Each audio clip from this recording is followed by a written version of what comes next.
And let's go ahead and just, while people are still getting on, we'll experiment with this. Instead of just having dead time, we can have people start introducing themselves. That way you can see people's face and at least put it with a name if we can. I'm going to start here, just kind of, I'll call people. I'll try to go in roughly alphabetical order, starting with Bernie Haldeman.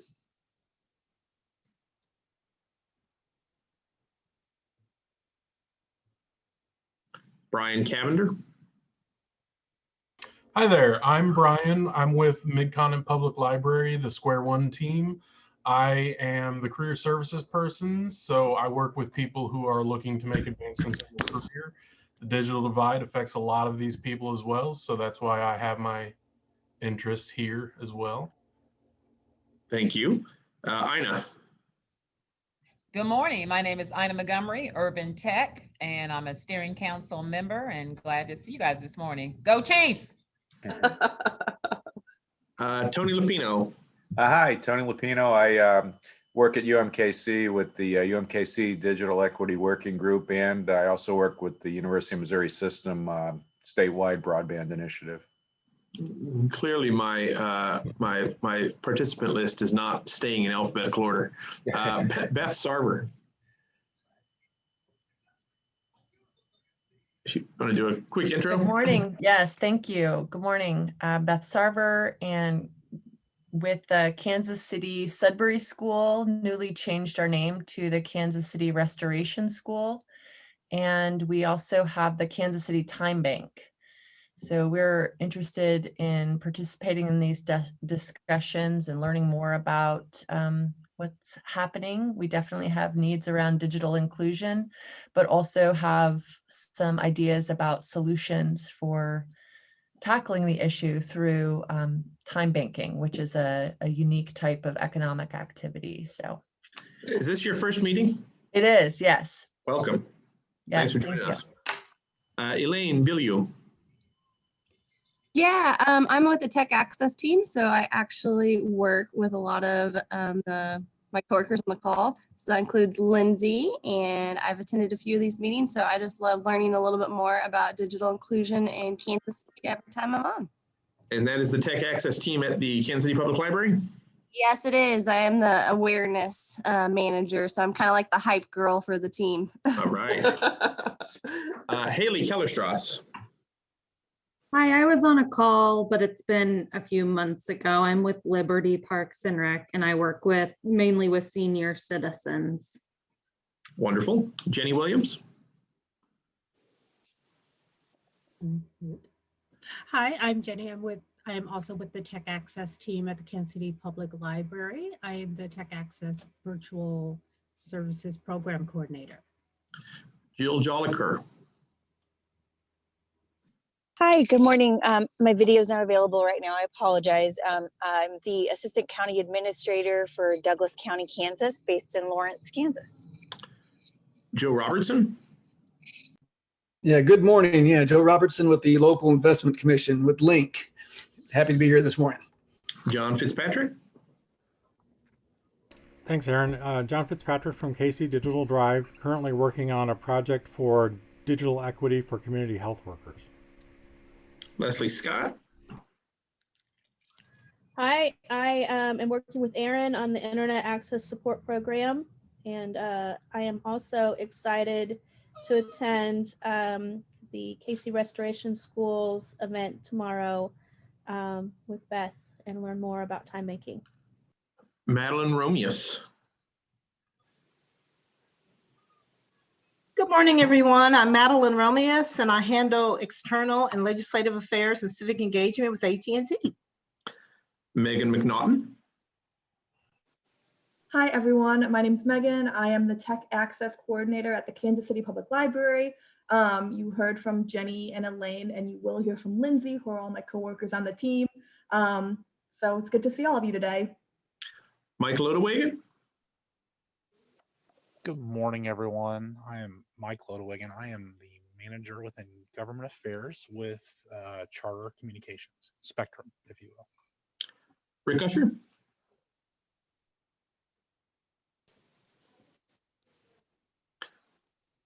Morning, Rick Usher, City Manager's Office, and working on the Digital Equity Public Policy document that I'll hopefully get distributed to everyone for final review early next week. Thanks. Roberto Quintanilla. Hey, good morning, everyone. Roberto Quintanilla here. I'm a technology consultant with Carey Consulting Company. With with which company? Carey Consulting. Great. Welcome. Ron Green. Hi, everybody. Unmuted now. I'm Ron Green, Executive Director of Digistory KC. Sam Tennant. Hey, everybody. I'm with the System Broadband Initiative. Tamara Falikov. Hi, everybody. I'm Tamara Falikoff. I'm having some problems with my camera. I'm a professor of film and media studies at the University of Kansas, and I'm here in terms of as a citizen wanting to volunteer. My son is interested in helping the project move forward. Wonderful. Welcome. Thank you. Oh, sure. Tanya Voigt.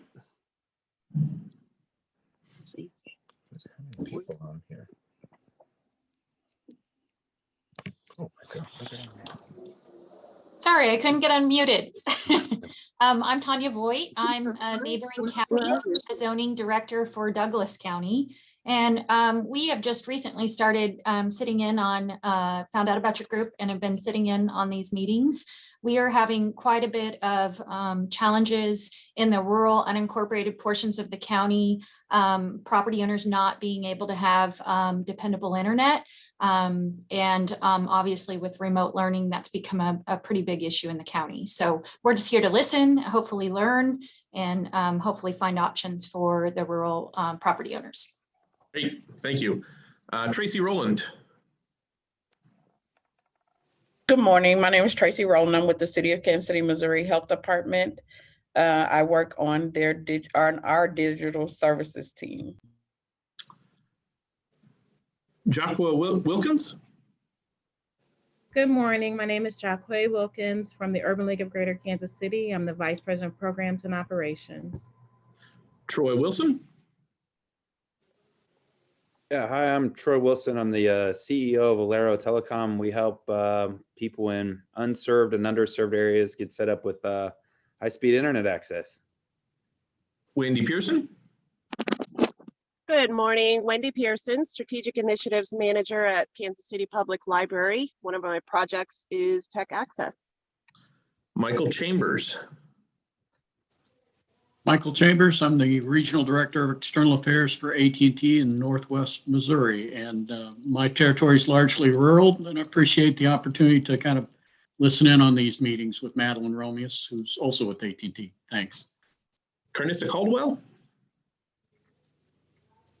Hello, my name is Carnissa Caldwell, and I am from the Lean Lab. I'm an Executive Assistant and Special Projects Coordinator, and here to see the great work that the digital group is doing. Ike Graham.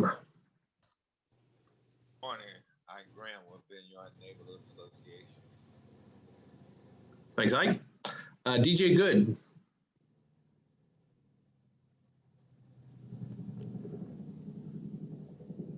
Come back. Salisa Kalakal. Hi, I'm Salisa. I'm the civic engagement and economics reporter for The Beacon, and I've been doing a couple stories on digital inclusion in Kansas City and Kansas and Missouri. So happy to be here to learn more about what the coalition is working on. We'll come back to Bernie Haldeman. Art Ware. Hi, this is Art, and I am working in the Northeast, particularly in the capital region of Albany. I do technology financing, also an advocate for community broadband and digital inclusion and digital equity. Thanks for joining, Art. Whenever I see you on this call, I want to say it's Art from east of the Rockies, in a tribute to Art Bell from back in the day. Thank you. Dave Crone. Good morning. I'm Dave LaCrone. I'm the digital branch manager at Kansas City Public Library. Evan Stewart. Yes, I'm Evan Stewart, and It's I'm rock on. and roll. I'll listen as best I can. Go with you. Thanks, Evan. Tom Esselman. Oh, did you finish? I'm sorry, Evan. I know you got. Go ahead. That's fine. Yeah, I've been on All right. before, so that's right. Tom Esselman. Hi, everybody. Tom Esselman. I'm the executive director with PCs for People, Kansas City. We used to be called Connecting for Good. I am a longtime member of the steering council of the coalition. I'm also a Chiefs fan. Go Chiefs. And I just want to say on behalf of everybody that showed up, this is really exciting. I mean, every month we have these meetings. It's great to see the same people who keep showing up, but it's equally exciting when we have more and more new people with a broader geographic span. A lot of faces that I've seen who have joined us in the past who are back on this meeting. So I'm very psyched, and I think it's a good indication of how hopeful and optimistic we can all be for digital inclusion work going forward into this year and beyond. So thanks for being here, and I'm psyched for us to have this meeting, and welcome to everybody. Thanks for joining us. Carrie Coogan. Morning, everyone. I'm Carrie Coogan. I'm Deputy Director of the Kansas City Public Library. I'm also a longtime member of the Steering Council as well. And again, just want to welcome everybody who's here. And if there's somebody who you think should be coming to these meetings, please let us know or just forward them the information. Everyone is welcome to attend this meeting, and the more participants we have, the better. Super excited for our guests today. Tim from the state of Missouri and Stan from the state of Kansas. So really happy to see everybody here and look forward to continued work together. Lindsay Pulse. Hey everyone, I'm Lindsay. I'm the outreach coordinator for the coalition, so I do the communications and outreach work. Great. Is there anyone that I've missed? I finally found my mute button. Sorry about that, Aaron. DJ Good, and I'm the CTO of Alero Telecom, and we provide a paradigm shifting, rapid deployment of broadband in low population density areas throughout the nation. Anybody else? All right, Lindsay, do you want to advance the slide? We'll just take a quick minute, as we do at the beginning of every meeting, to level set on what the vision and mission for this group is. And we've got a vision that every citizen and household in the Kansas City metropolitan area has access to the internet, the equipment needed to use it, and the skills needed to take advantage. And our work as a coalition, as a group of organizations who each in our own ways are trying to fulfill this vision, we collectively want to facilitate collaboration among these organizations and initiatives who are working to bridge the digital divide, so we can in order to maximize our resources for the greatest impact. So we really appreciate all the ISPs, service providers, consultants, technical experts, and direct service organizations that dedicate so much time, energy, and effort to this work. We encourage you to follow us on social media channels, engage us on Twitter, Facebook, and YouTube. If you don't know, this is your first time, we meet generally the first Friday of every month from 10:30 to noon for the past year or so on Zoom. Before that, in downtown Kansas City, Missouri, at the central branch of the Kansas City Public Library. The steering council members have all introduced themselves. I think I'm Aaron Deacon with KC Digital Drive. One other note, and I can't remember if there's a slide on here, so feel free to advance it if there is. Yes, thank you. Membership. We do have a membership form on the website. We are regularly looking to include more members. It gives us the ability to advocate with a collective voice. Rick Usher has been hard at work on a policy document, and that's the kind of thing that takes on more weight when we have members that can sign on to it. So Rick, I think we'll talk about that a little bit towards the end of the meeting. We would like to be able to put that out there. We don't necessarily make policy statements collectively as a coalition, although we're open to that, and how we do that is part of the discussion. But certainly we want to be able to put those kinds of things out and say, here are all the members of our coalition that agree to this statement. And we think that collective voice is going to be instrumental in moving the conversation forward in our region. I think that takes us through all of our setups so we can get into our presentations. We're excited to have both Stanley Adams from the Kansas Office of Broadband Development and Tim Arbeiter from the state of Missouri's Broadband Development Office. These are both positions that have held varying amounts of sort of important capacity. They're about 10 years old with a BTOP program out of NTIA. I think in 2009, state broadband offices were established in each state. Stan has held this position in some way, shape, or form for, I think, that entire time, but it has been at sometimes a state level position, sometimes it has been funded, sometimes Stan's just done the work on his own because he believes so deeply in it. His counterpart for a while was Damon Porter back in the early part of the 2010s, who some of you knew, and that office really went away in Missouri for a little bit and has been revived under Tim Arbeiter's leadership. And like we have seen in all of our work locally, the pandemic has really drawn a bright line under the need to reinvest and rethink about how we make sure digital inclusion is delivered, not just in our urban communities in the KC metro area, but statewide. And so there has been a lot of attention focused and even resources devoted both for the federal level.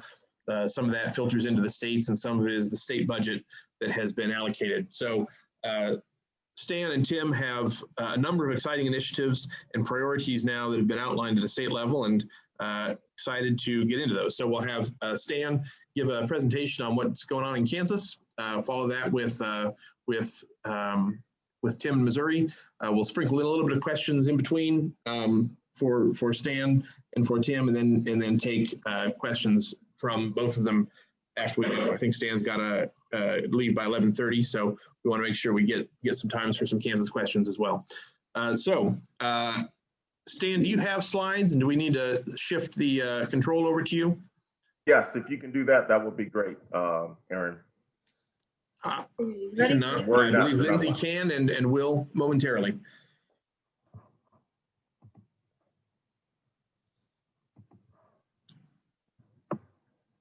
Okay, how is that showing up? Yep. Okay, then let me just flip this full screen here and we'll get going here. Okay, great. So thank you, Aaron. Thank you, everybody. I am Stanley Adams, and I am really glad to be here with you. What I wanted to do is just give you an overview of the things that we've been doing in Kansas and kind of raise your awareness. I mentioned to Aaron that the takeaway is when it comes to digital inclusion, we haven't done an awful lot yet, but as you'll see in the context of what we have been doing, you'll kind of see why. So let me start with the lead point for us, and as Aaron quite correctly said, we've had a couple of different incarnations in Kansas. It's kind of been the roots are in the NTIA's program. It was the State Broadband Mapping Initiative, which had a couple of different names as well. But that's what it's all for us. It started with the mapping, and then that blew into several other initiatives federally funded. And then when the federal funds went away, our office kind of died away with it until 2018, when the governor reestablished this as an important issue.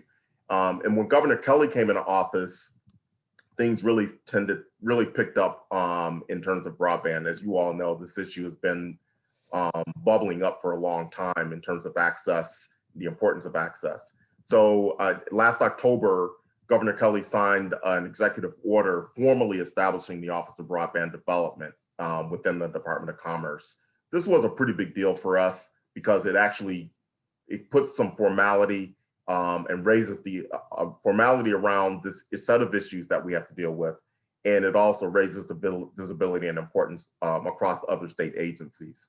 And I highlighted a quote from the executive order here that's particularly relevant for this audience, that it is, and you know, very happy to make sure this was included in the executive order to promote digital equity, ensuring all individuals and communities have the information technology capacity. So you can see here, this is a firm commitment to the access for everybody. Now, so having said that, so the good news is that's a part of my charter and my mandate. This is probably one of 20 items, but it's on the list. What we have in addition to that are several other things, and I highlight just a couple of them here. This includes, driving infrastructure build out in parts of the state where it's lacking, providing technical assistance to communities, and as I mentioned, digital equity. And my favorite subject, I'm sure my colleague in Missouri, Tim, agrees, mapping is always exciting. You also don't know me, that is me being sarcastic. But nonetheless, that is important, and we're trying to figure out at the state and federal level how to troubleshoot that to the point where it's more meaningful for us. I mentioned interagency coordination and stakeholder engagement at the local community level is really important, but also, of course, with the internet service providers as well. And lastly, the executive order directs me and my office to develop a state broadband strategic plan, which is really kind of the umbrella for kind of where we are now and where do we need to be in the future. And as I said, I think personally, and our office is committed to, as the governor is committed to, digital inclusion, digital equity is a key part of the conversation. It's actually more key than ever. So so that's kind of the high level, biggest, most important thing that's happened for us organizationally in the last year.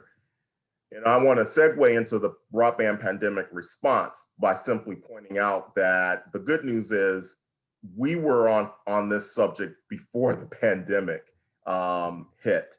It's just really fascinating, and I would imagine many of you on the call today probably noticed the same thing.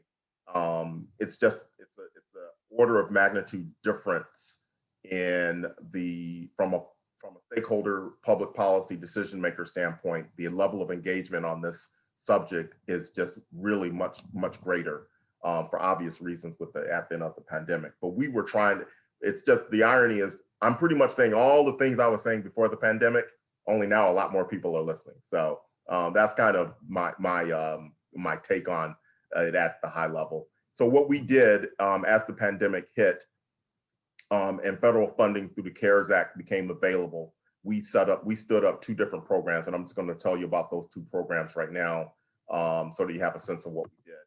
The first one was called the Connectivity Emergency Response Grant. This essentially was an infrastructure build out grant, $50 million. What we did in order to stand this up really quickly, and the parameters were that we could we had this funding available, but the CARES Act required us to have it expended, completed. All the projects, if we were going to do projects, they needed to be completed as an operational by December 30 of 2020. That was the biggest barrier for us as a state in getting this stood up. So we did a lot of things to try to make that work. It was by far the biggest challenge getting that done by December 30. But the punchline here is it was designed to target areas that had demonstrated need for infrastructure. The good news is we ended up with over 80 applications. We were able to fund 66 projects. We were funding different types of technologies, fiber to the home. One of the things that I put into the requirements was that unserved was defined as anything less than 25.3 to really try to help make sure, as you all know, we're moving towards the need for higher capacities, not lower capacities. And the pandemic has really put a spotlight on that fact. So we are wrapping up those projects right now. As some of you may know, the Congress ended up giving us an extension on the deadline 2 days before the deadline, which we appreciate it. Would have been helpful to get that a little sooner. Our service providers really did a lot of heavy lifting to drive that December 30 deadline. And we're really happy with the results so far. we're finalizing the reports and be able to give a readout as we get through those. We included community anchor institutions in that program as well, because obviously the focus was on households, and that is where most of the projects were funded. But there was a major healthcare project and several library. We were able to provide some funding for some libraries and some cities as well. The other program that we stood up was called the Broadband Partnership Adoption Grant Program. Essentially, this was, again, hurry up offense, speaking of the Chiefs.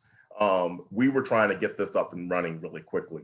Our office didn't have the ability to identify where at the household level where the need was. So we leaned in heavily on the school districts and on the service provider community, who typically either knew where these places were, knew who was in need, or who already had programs. Service providers like Charter and Comcast and Cox, in our case, the largest provider in our state, had its existing programs that identified and made broadband accessible for low-income households. So we partnered with them and provided a mechanism for them to provide funding for low-income households through the end of the year. Again, the December 30 deadline figured prominently in this program as well. We had $10 million. We were undersubscribed on that one, to be honest, at the outset, but we managed to come up with ways to fund it. Aaron was asking how to spend all the money. We are just about there, particularly with the extension, made it possible for us to deploy. I think one of the reasons we weren't fully deployed on the 10 million out the gate was because by the time we stood our program up, I mean, as you would imagine and expect, the school districts weren't sitting around waiting for us. They were doing everything they could immediately. And there were other funding mechanisms that were coming online for pandemic response at the local and county level. So in some cases, that this particular need was already addressed. This was my effort in a hurry up offense kind of way to try to get some type of resource deployment against digital inclusion, right? Digital for adoption, right? How do we make sure that we are targeting low income households, people who can't afford to get on it? And what I talk about constructive access, haven't gotten on my soapbox on it in a minute, but it's access and it's constructive access. If you can't afford it, the pricing is in the stratosphere, you basically don't have access. So that's something that we're very concerned about as we move forward. So that sums up what the gist of what we did from a pandemic response. Very, very rapid pace. We did it. I told on our webinars providing informational feedback to the stakeholders, I said our process is not going to win a beauty contest because we really did have to hurry and get it done, get it stood up. So, and we got some good lessons learned. And so let me just point up the last major point I want to make is around this acceleration grant. So recall I mentioned at the beginning, pre-pandemic, we were already headed down the path of taking greater action on improving broadband access across the state of Kansas. Included in the governor's budget was an $85 million 10-year infrastructure investment plan. What that amounted to was, for the first 3 years, we have $5 million a year to go towards the infrastructure build out. Essentially similar to the Surge program that I just mentioned. Madness there. So that's where we are right now. We've completed receiving applications on the acceleration grant, and hope to have awarded though $5 million to applicants by the end of this month, February. Time is flying. We think we'll get it done by the end of February. Might roll into March. And I can provide more information. I just want to give you a high level of what those things are that we're doing. The federal funding strategy is a big part of what we're looking at. Obviously, money is tight everywhere. And all of the things that I talked, all of the pandemic response was federal dollars. This $85 million investment over 10 years, that is state dollars. In fact, that's the first time the state has put state dollars into this space. So very important. These will be the first state-funded program that we've had. And my hope is that we will convert this into the Office of Broadband Development it's not intended to just be an infrastructure grant program.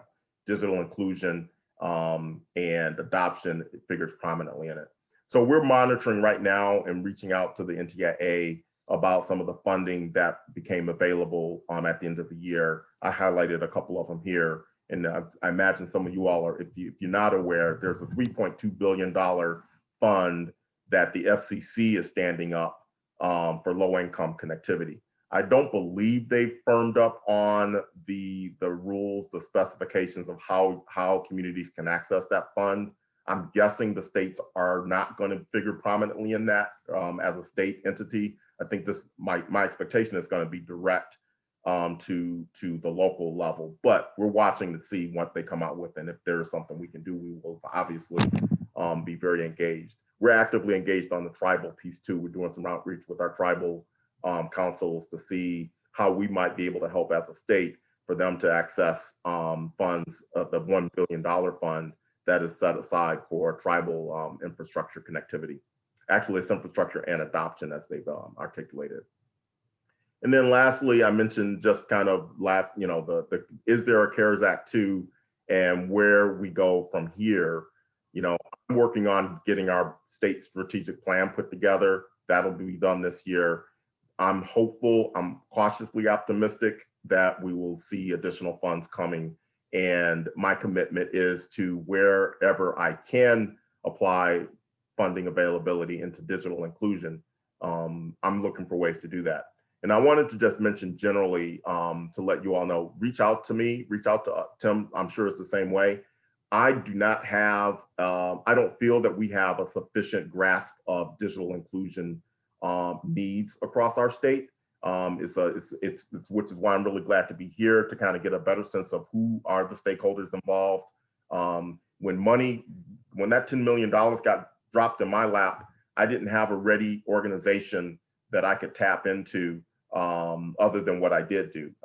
But again, timing was critical. So having the relationships and knowing who's doing what in this space is helpful. And then also what would be helpful for you, for us to do as a state to support your efforts is the other part of the equation that I'm hoping to get a better sense of from you. So that's it in a nutshell. I'll turn the screen back over to you, and happy to take.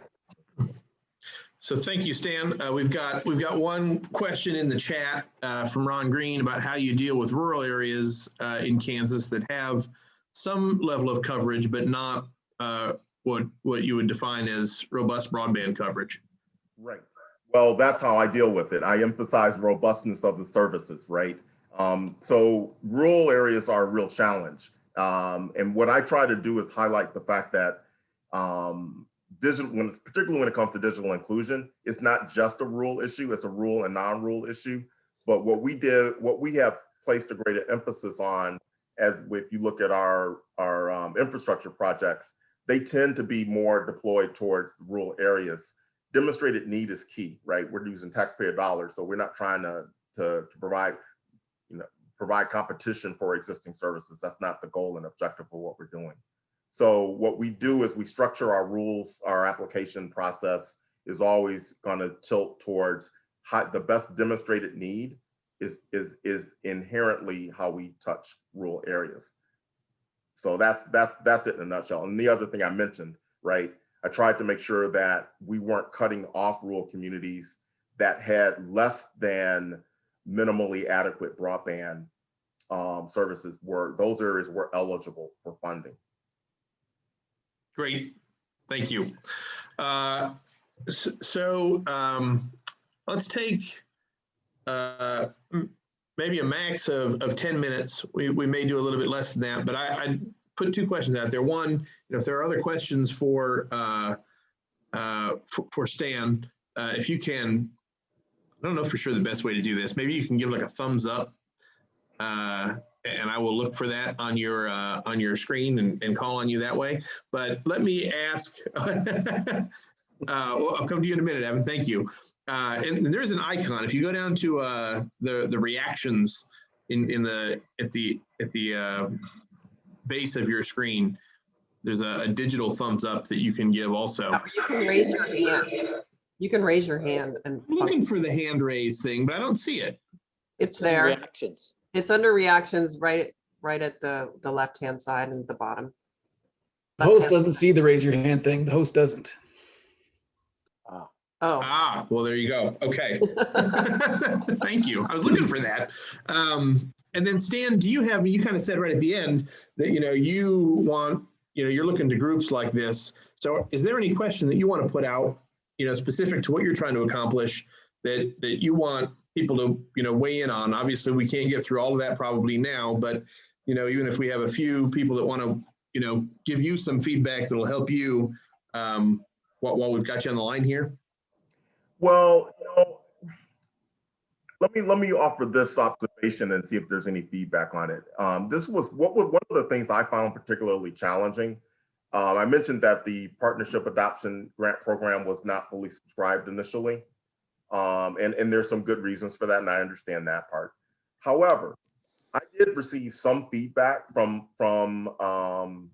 folks who we were giving awards to, school districts or the providers, where there were cases where they made the funds available, but even with the money available, there was, in some cases, they still had trouble identifying the need. And I just yesterday I was asking the question, pushing back, what exactly is the problem? Why you weren't able to spend all of the funds that we awarded you, right? I mean, it's not a bad thing. We wanted to make sure we had enough funds for each of the projects that we awarded. But the question became, is it because they were able to get support somewhere else when it came to low-income households? Was it the case that they were basically not recognizing the need and just using their small screen devices, their mobile devices? Was it that they don't trust the internet? I mean, what was it that seemed to be some of the barriers, even within the population set that you're trying to target and reach? It's a great question. Does anybody want to offer an answer to that? Anyone that's had that experience? Carnissa, you had brought this up, a similar issue up on another call the other day. Carnissa Caldwell with the Lean Lab, and I'm not sure if you're available right now, but would be interested if you've got a perspective on that.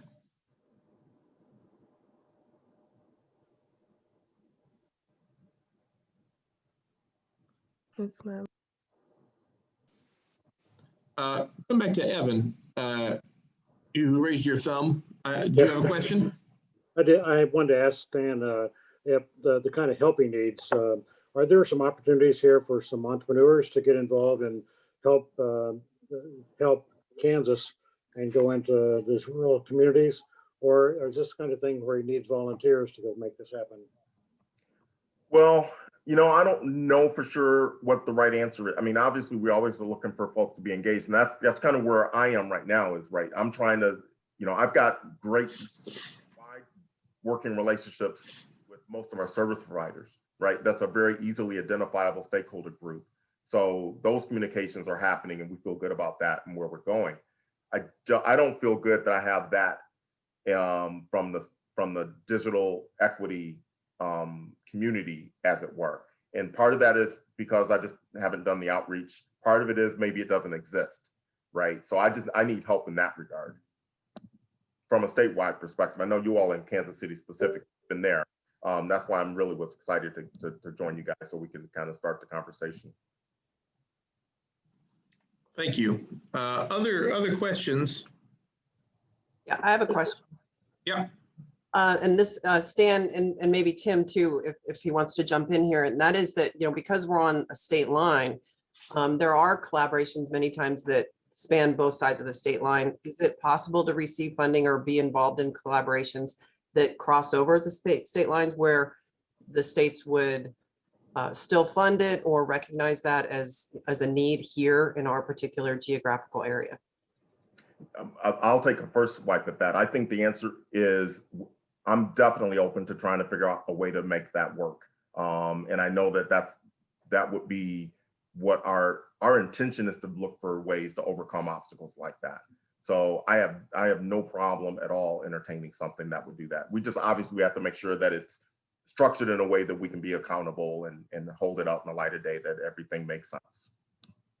Same from our standpoint, certainly open to those conversations. Again, have to always look back to the origination, if it's a programmatic support or if it's a funding support. If it's a funding support, we would just have to figure out some way to check with the legal eagles and statute or federal regs or wherever the money source is coming from. We just want to make sure that, you know, we're just, as Stan said, in the light and being transparent.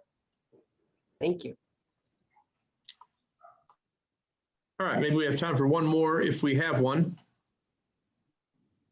It looks like Jill and Tom have their hands up. Thank you. Let's go in that order. Jill. Hi, Jill Joliker with Douglas County, Kansas, and we just started joining this group on a regular basis, but also we coming out of the pandemic in response to, at a local level, we formed a local digital equity and inclusion group for stakeholders in Douglas County. So we're just slowly putting that together right now.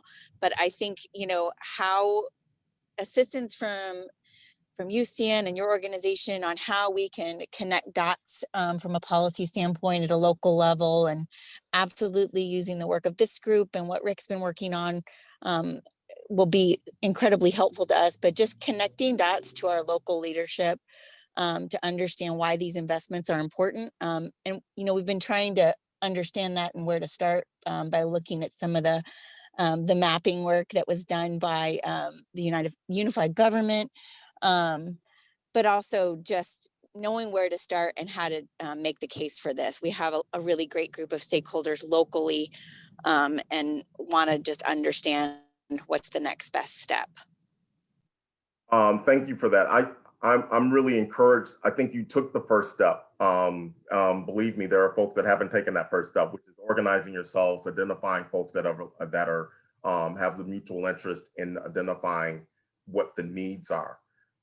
I can assure you, I've been on conversations where the funding, and we just went through this, communities that had already an idea of what their needs were able to apply for the funds that I had available. And it was really a frustration because I think we didn't have a lot of time. If I had more time, I probably would have been able to do more direct outreach to local communities and help them figure out how to get their needs identified so that it fit within the framework, but it wasn't existing. So simply having having the stakeholders at the local level engaged, and just kind of what the number one thing that comes to my mind is kind of, even if it's a draft, just start out with what do you see as the needs? Because we always, as Tim was mentioned, we always have to try to drive linkage between dollars and demonstrated need of some sort. And being able to point to a community, yep, this is their plan for their economic development, and they identified broadband is critical to their success, whatever that may be. We identified that this area, this part of the community is lacking. Maybe you did a survey, an informal survey. Gathering information like that as a community, I think is the right way to go. And then the next level, you ratchet it up from there and start to have conversations with your elected leaders so that they know you're and specifying what your needs are, so that it makes my road a little bit easier when I'm in front of them saying that this is what we're trying to accomplish. That's a little bit of a piece of it, I think. And I think what you're hearing me say, the other side of the equation is we're just ramping up. We're on the front end of trying to be supportive of at the local level. And let's one more from Tom before we move on to Tim. Thanks, Aaron. Stan and Tim, I'm just so thrilled that you guys are able to join us. My question tags on to something that Evan just brought up, and that's the influx of entrepreneurial initiatives that are going to be spawned. And in particular, my group, PCs for People, which operated for 8 years as a group called Connecting for Good. I think in your terminology, Stan, we always focused our work on going where the need was most obvious. We would build computer labs, but it was mostly to provide places for people who otherwise didn't have home access, so they could come in and access, affordable internet and computers. And then we started getting more into actually distributing computers and Wi-Fi hotspots.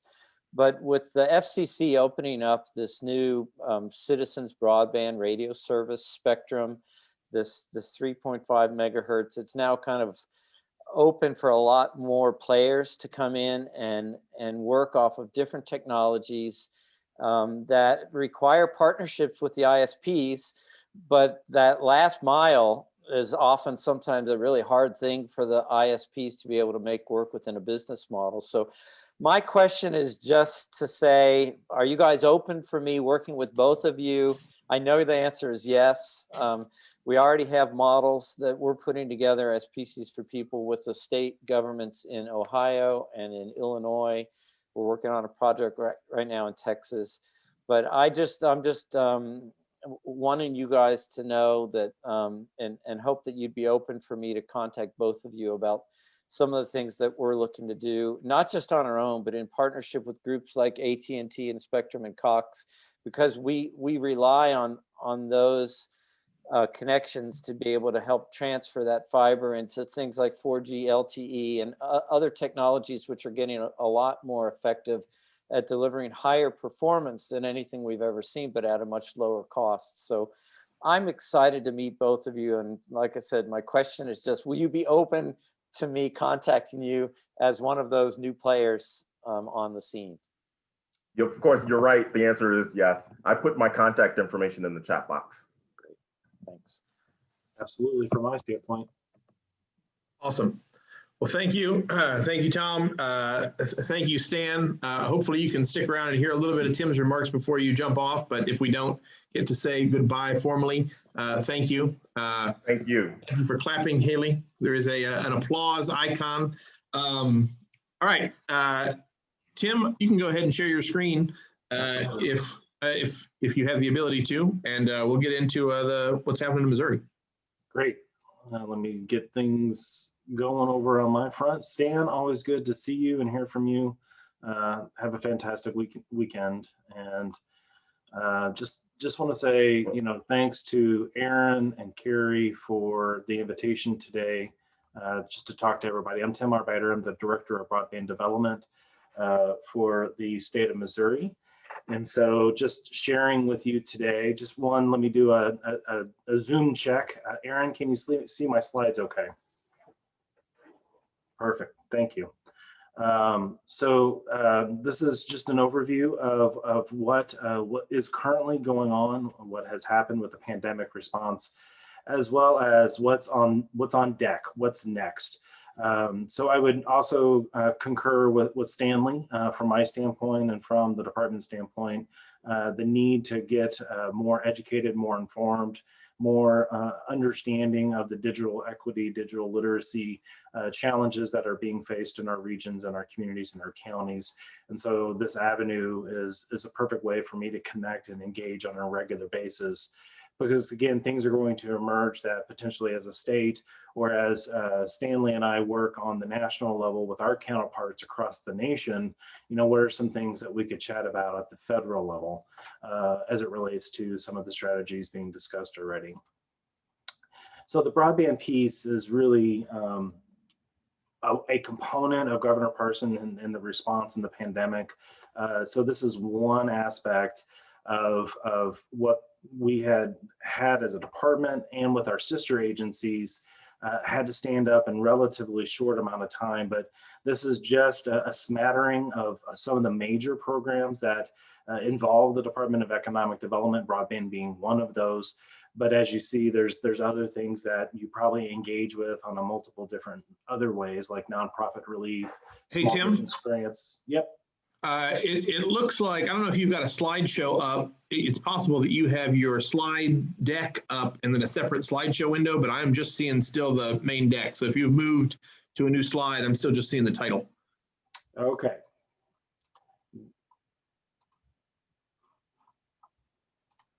Well, let's just start over, folks. How about that?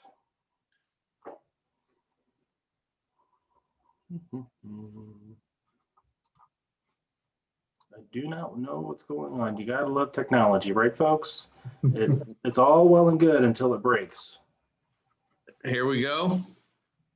Okay, so let's do this. Let's come at it from this standpoint. So, so this is the slide that I'm discussing here. It's the smattering. Got it? You see it there? So let me kind of do that and do this. Perfect. So this is, again, sorry folks for the technology challenges, but as you see, the 8 boxes here that represents the pandemic response related to coronavirus relief funds for the state of Missouri.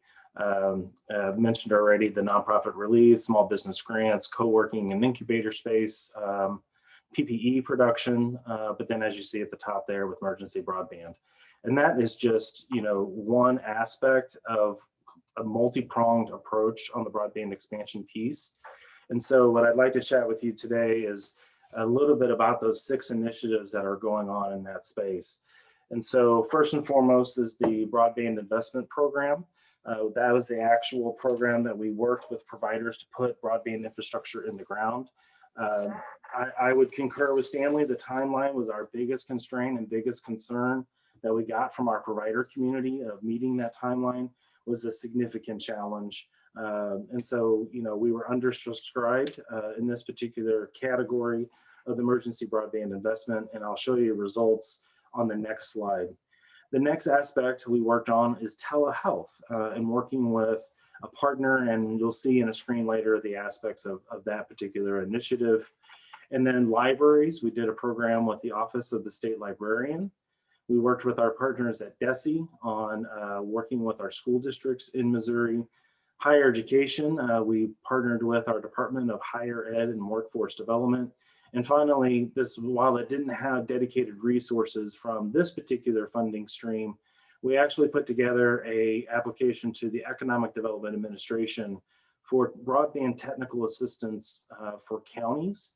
We have not received results or our award or announcement, so we're still pending with the EDA, but that would be a kind of an initiative, if awarded, that we would move forward with in a pretty expedient manner if we get that. So this slide kind of shows of the 50 million, what we were able to put out in deployment.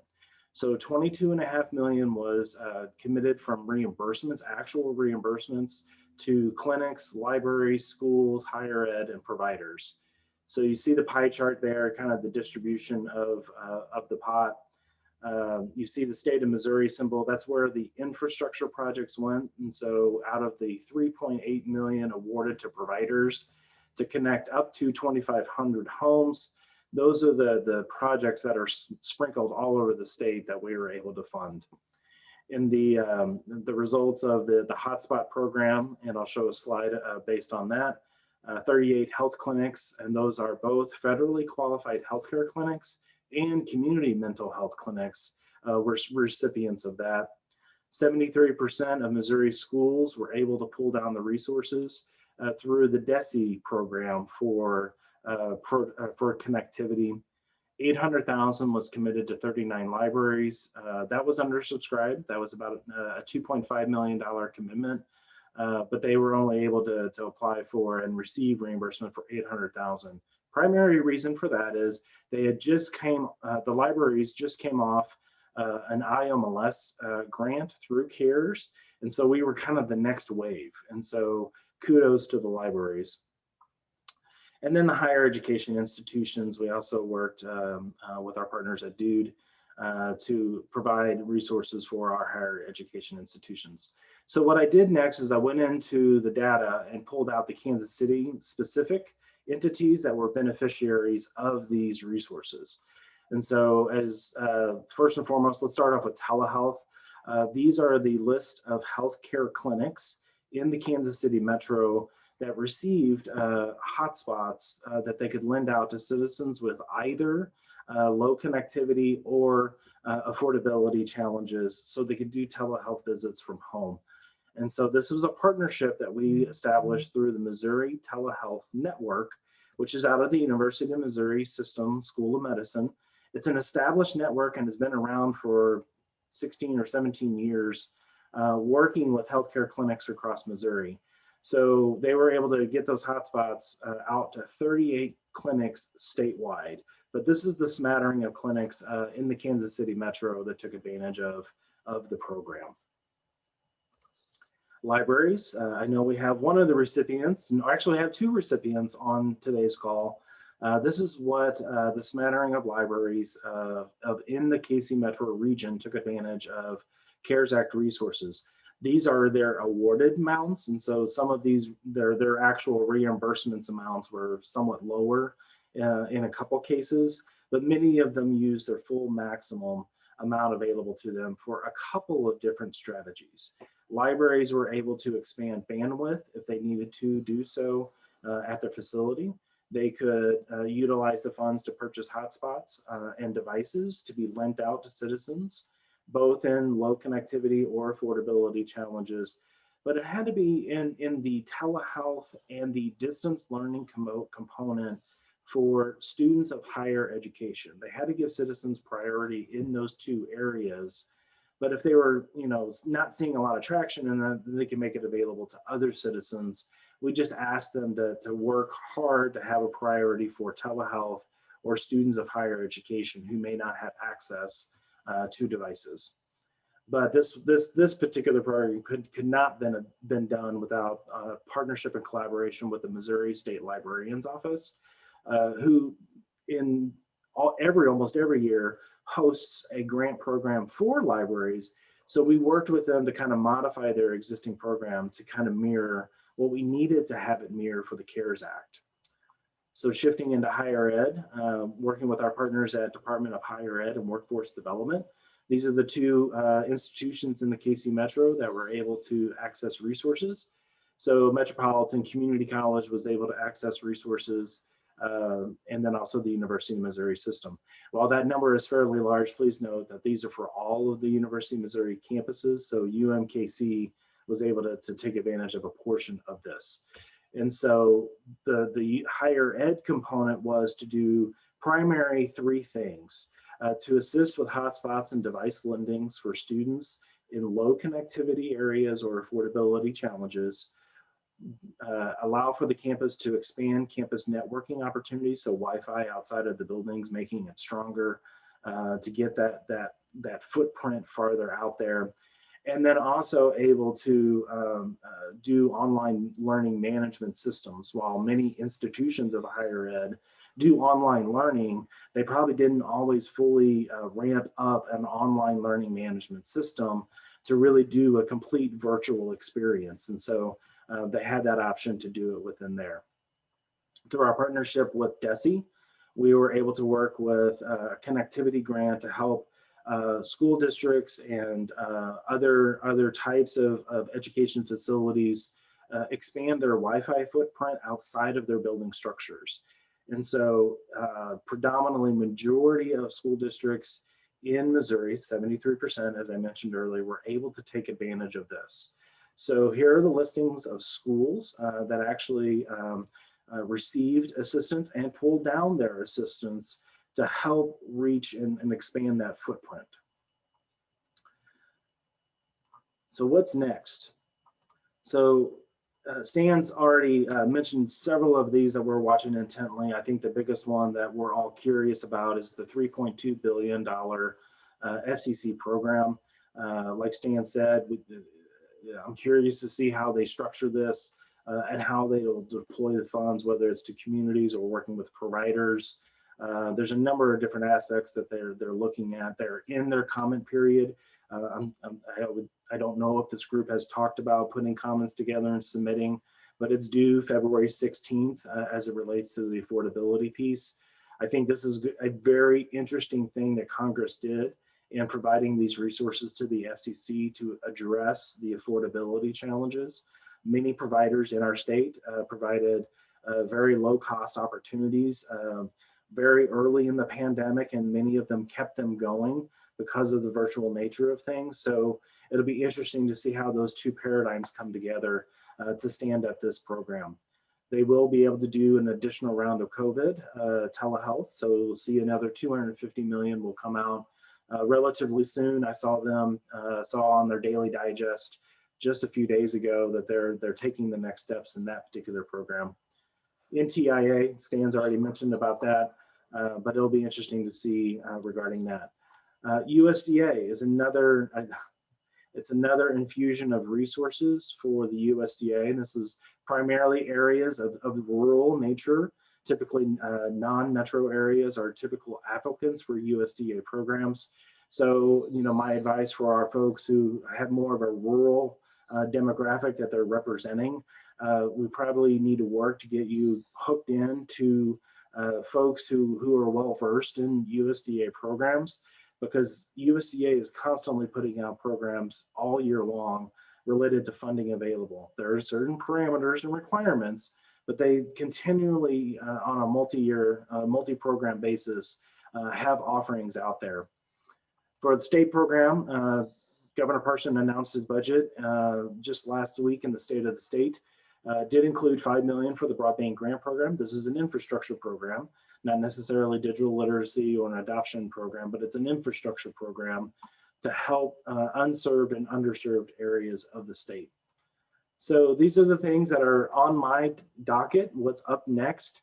There are some pieces of legislation proposed in the Missouri legislature that were proposed by legislators. And so we're engaging with them to learn more about their pieces of legislation, provide any suggestions or advice or counsel. But these are the three pieces of legislation that are currently filed right now. And it's still early in session, so there may be more bills that are filed, but working on these three for a little while now. Last session, we added broadband to local economic development tools in unserved and underserved areas of the state. So those local tools have that option now. So we're working on some educational efforts in that regard for our communities, our counties, our regions, even our providers who want to learn more about that particular strategy. If we get the EDA grant, we will progress, as I mentioned earlier. This would be a technical assistance program that will hopefully assist up to 24 counties in Missouri, which is about 20% of our counties in Missouri. And then we have to keep our eye on the broadband mapping piece by the FCC, because that will help future investments and guide where truly unserved, underserved, and served areas of our state. And that's an important endeavor to understand. And then building these kind of partnerships, these kind of discussions as new resources, as new opportunities present itself in the digital literacy and the adoption, as well as the digital equity space. How can we learn more from groups like these in more of that policy and or guidance of particular programs that are emerging almost every month now. And then also serving as a resource and assist those folks on the team today with particular needs or individual needs or unique aspects that I can assist with or help make contacts throughout your endeavors. And so with that, I just kind of want to throw up my contact information and just open up for questions from there.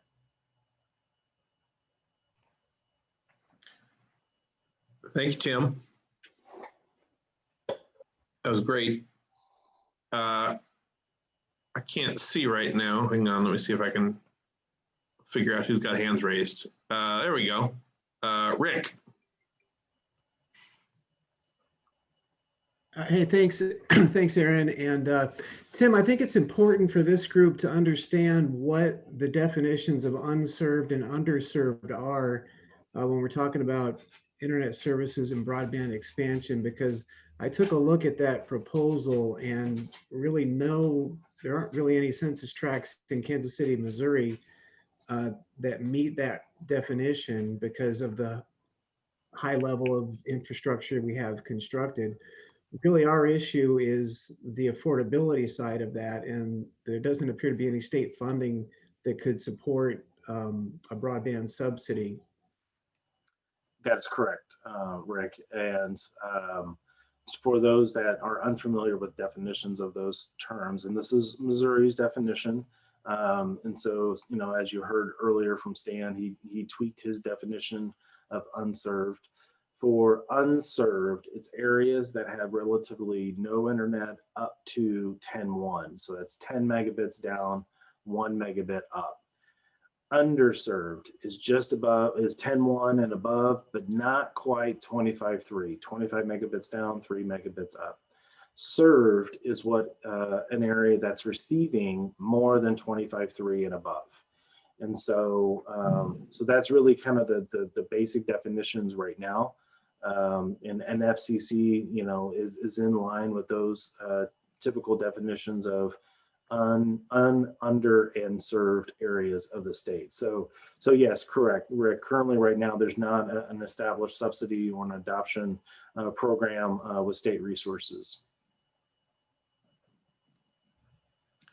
Thank you. Tom, you've got your hand up, but I don't know if it's just been up since Stan finished. No, I didn't know how to put it down.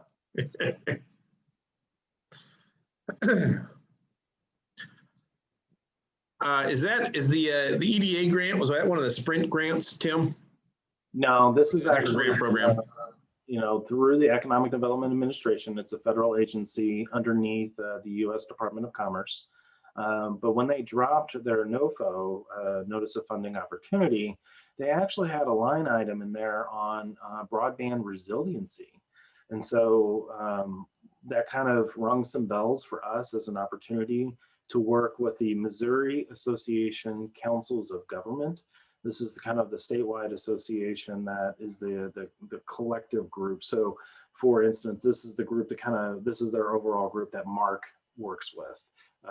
And so working with MACOG, we submitted a co-application with them that we would look at these broadband technical assistance for counties in our state that were most impacted by the COVID pandemic crisis, economic impacts, as well as low broadband access, broadband adoption, as well as high concentrations of low to moderate income individuals. So while we have not received the grant yet, we haven't initiated that process yet.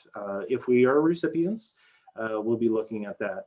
And Rick, to maybe kind of go back to what you were chatting with about, you know, state resources, I will say that there's in that bullet of partnerships, I've been having some good conversations with the Housing and Urban Development offices. There's 2 regional offices. Missouri's actually benefits from 2, one in St. Louis and one in Kansas City. And they have a connectivity program they would like to do a lot more promotions on. And so going to try to partner with them and to get that out there related to that.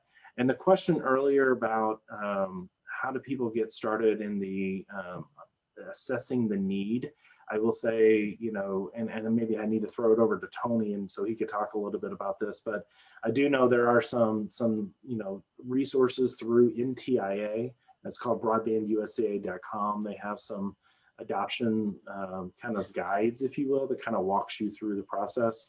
But I know Tony also could probably talk to this as well too. So I'll be happy to jump in for a minute, Tim. Thank you. And we've really enjoyed. Tim's been sitting in, joining our steering committee meetings on the UM System Initiative, which helps us coordinate a lot of things. There's a lot of information on the Missouri Broadband Resource Rail that some of you know about. I'll put in the chat box in a minute that you can connect to on assessing the need and on data mapping through Sam Tennant, who's our leader of our initiative, who's on the line today too. And we've got teams across the UM system working on doing those kinds of studies in communities. So we're developing guides for how to do that, how to assess the need and how to promote adoption. And we're exploring different structures, public-private structures for dealing with the infrastructure issue. So there's a lot going on there. I will put in the chat the Missouri Broadband Resource Rail, especially given that Mr. Adams has been on today and a lot of new folks from both sides of the state line. But we want to make clear that it's really meant to be a no borders resource. It's, you know, the University of Missouri system constructed it through KC SourceLink, which a lot of you are familiar with, and All Things Missouri Cares, but we view it as a regional asset. So there is a way to get into the resource navigator on that by submitting a profile, which is simply put meant to connect everybody who's working on whether it's infrastructure, digital training, promoting adoption, telehealth, all aspects of this. So please consider taking a look at it and submitting a resource profile. There's an online form to do that. And if, as I'm sure Sam would second, if there's a particular community that's looking for some possible help from the university in doing some of the research to assess need, we're going to have a sort of a portal for you to get with us, and we can see if we can deploy some folks to help with that. And Aaron, if you permit me, before I get too far away from the HUD conversation, last week a survey closed from our team within the Department of Economic Development on the Community Development Block Grant Program. They actually had some broadband questions within inside that survey. They hosted a stakeholder summit yesterday. So once they're able to kind of read those results from the survey and the summit yesterday, that will actually begin to look at possible strategies related to the Community Development Block Grant coronavirus funds that'll be deployed. And so now I don't know, what the action plan is going to look like. Haven't seen it yet, but at the same time too, looking towards the future as potential opportunities in this space for opportunities on adoption, digital literacy, and also digital equity strategies. Great, thank you. Other questions for Tim? Yeah, I have a question. Hey, Tim, one of the, and I know that it was COVID money that was available for the libraries, as you showed in your, and many others in your presentation. One of the challenges that we had was submitting something in enough time to purchase it and get the receipts and everything back in by a certain date and time. And then, many things weren't available, as we all know. You couldn't get any devices or hotspots for a while. So going forward, is there going to be a stringent deadline or timeline attached to this, or is it more lenient? Or I know that you presented a lot of information about what's available, but can you talk about the timeline? Sure, absolutely. And for the newer federal programs that will come down, most of them will, from the CARES Act the latest coronavirus relief package passed by Congress will have an end of the year timer on it. And again, how they define deployment, expenditures, utilization, I think we have to see what the FCC puts in its materials on the $3.2 billion, as well as NTIA as it relates to the infrastructure. And then again, I need to probably educate myself a little bit more on the FCC telehealth piece. But I would think anything that's tied to the coronavirus relief package will have a December 30th, 2021, this year, deadline of that. The challenge that we faced in this previous year of 2020, when we were able to launch the rounds. So for instance, we launched libraries and the providers on July 2nd. Well, the deadlines for libraries, and then, everything was coming in at the same time. But the constraint and the timeline to get the funds deployed and spent and constructed and whatever was within like just a short 90-day window. And it is very tight. I don't expect the newer programs that's being designed from the standpoint from the federal dollars that are coming out through federal. I think they're working feverishly to get it on the street because they have short timers themselves, because they know we need to use the remainder of 2021. For the existing remaining coronavirus relief fund dollars that are within the state, whenever these programs kind of sunsetted or closed, if you will, many of the funds were released to go back into the CRF to help with other aspects and efforts related to the pandemic. And so that's kind of what we were working on and operating on when standing these programs up. Doesn't mean that there might not be some other opportunities just down the road, but we want to be mindful of that. We know we were short timers on all of these programs, and it really was a challenge for all applicants, not just the broadband pieces, but all applicants from across the board. And we completely understand, because we were on the backside of it, evaluating it and trying to be as quick as we possibly could. Thank you. we've had a few people join since we got to do introductions, so I want to just take a minute or two to let them introduce themselves. If you've got questions for Tim, again, feel free to keep raising your hand, and I'll try to look for that. And then we'll have about 10 minutes left that we can kind of go around if other people have updates. So if you have an organizational update or a general group message or question, feel free to raise your hand and share that as well. And I think Melody Allen from Verizon and Michael Maida, who's the Chief Information Officer of the City of Wichita, were on earlier. I think they both dropped off. It looks like we still have Sean from Verizon. I don't remember if you were on when we did intros, Sean. I think you might not have been. Yeah, I don't think I was. I unfortunately had another call that was running long. But yes, Sean Kavanaugh also with Verizon. Melody, yeah, I believe she already had to drop, and Holly was on briefly. So Melody really does our community engagement on the wireless network side. Holly does a lot of our state and government affairs, and then I am the business development arm for our network partnerships team. Thank you. What about Daniel Green? Find the mute button there. Hi, this is Daniel. I'm a volunteer with Operation Breakthrough, and I work with students on coding and robotics and things around town like that. Great. Gabriel Fumero?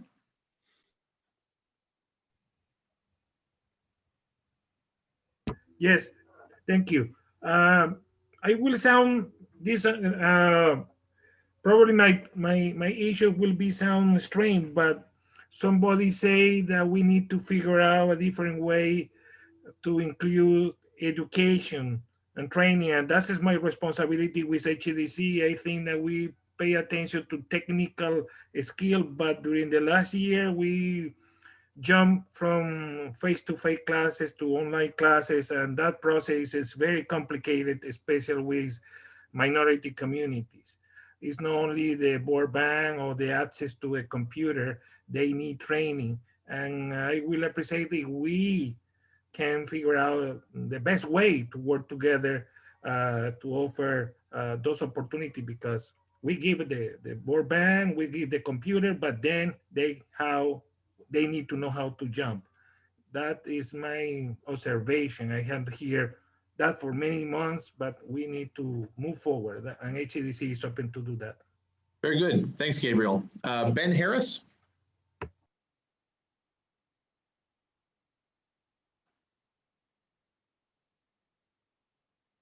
Marvin Robinson?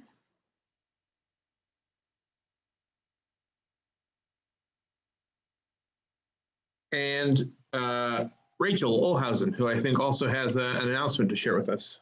Yeah, hey everyone, I'm Rachel Olhausen. I'm here from Jewish Family Services, and I wanted to let you know that we are moving into our next phase of tablet distribution for older adults, and we are hiring a part-time IT position at JFS. So this seems like one of the best communities to circulate that job into.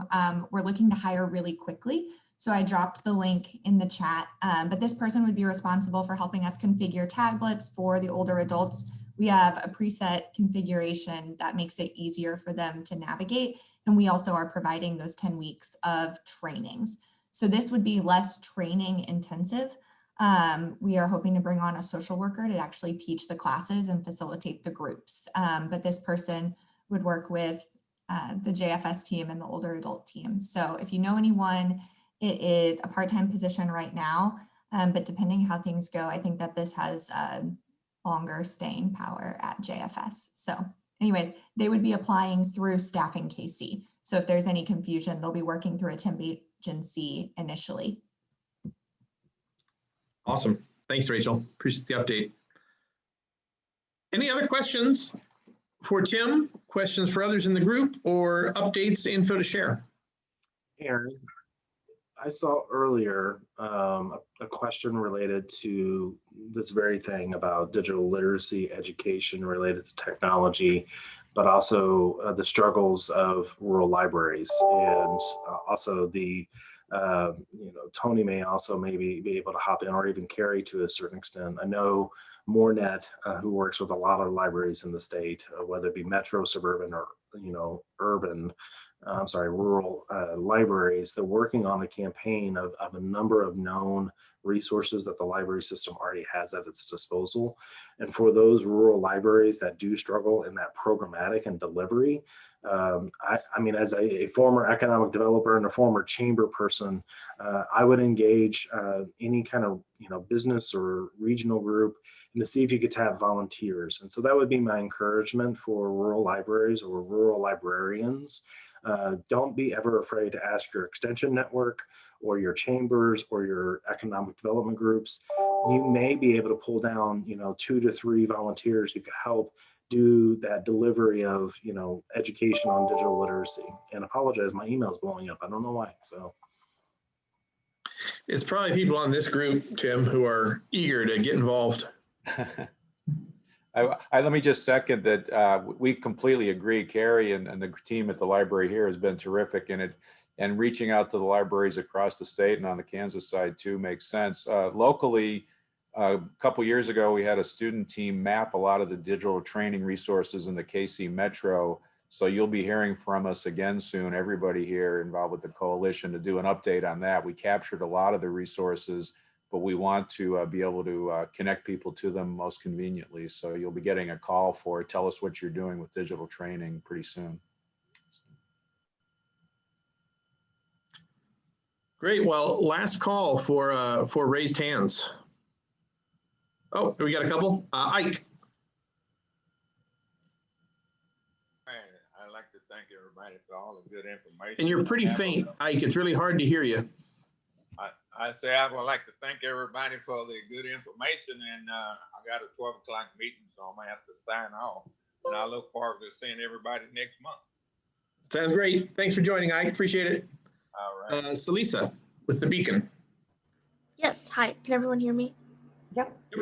Okay, so I just wanted to let everyone know, right now I'm actually working on a profile of this coalition and the work that it's done, and I'm really coming at it from a really solutions-oriented angle, and how a coalition like this can really help drive efforts to fix the digital divide.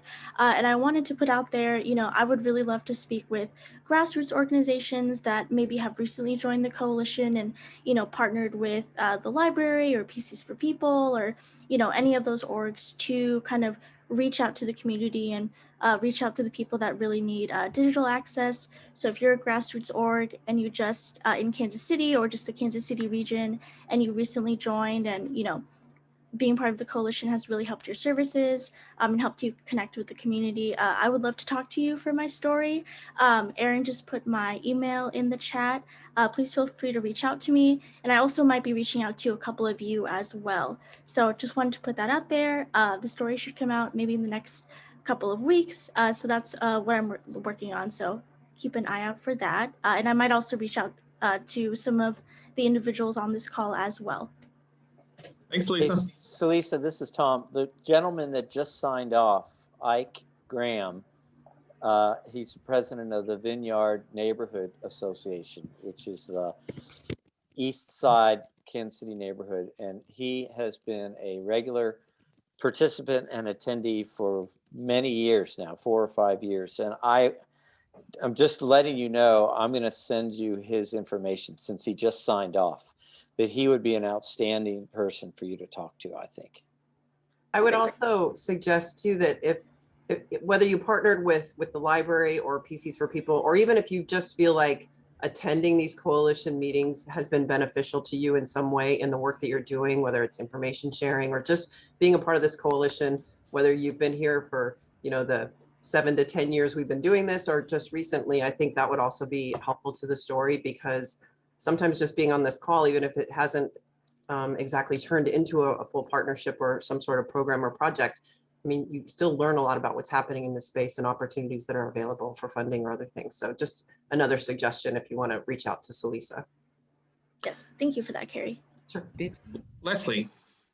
Yeah, I've been dealing with frantic clients and may have missed this, but I saw on Twitter that the library now has a resource that could be loaned out to community-based organizations for help, training or doing things that require online access. Did we talk about that yet? No, we haven't. And Wendy is on the call, and I think she can jump in. We just started that program, and some of that actually stems from some of the work that we did with Tim and the LSTA for funds. One of the issues that we found is that a lot of our community partners had clients who came to the library, but the library is physically closed. And so we tried to get devices into their hands so that they could help their clients. So in other words, we're checking devices out to community partners to use however they see fit. It can be at their locations, they can check them out to their clients, or people that need it in their circle. So if you want more information, you can reach out to me or Wendy Pearson, and we can give more information. There's also on that Twitter post, I think there's contact information as well. You can also reach out, sorry to interrupt. You can also reach out to Jason, and I'm going to butcher his last name, Bruenn. I'll post his email in the chat right now, but he was the one who initially contacted me about the CARES program. So if you want more information, he'll be the person to chat with as well. Thank you for bringing this up. We actually have 2 device lending programs going on right now. Our department is, like Carrie said, we've got collections of computers, laptop computers, and Wi-Fi hotspots. You can check out one or the other or both together, depending on your need. And as a community partner, you would then be responsible for getting those into the hands of your clients or using them on site at your organization, however you need to use those. And then we also have, through our outreach department here at the library, another fleet of computers that are SIM card ready, have full service, and those allow us to sort of do programming outside the library's walls. So we can come to you and do live sessions or virtual sessions from a huge menu of course material, including, of course, digital literacy.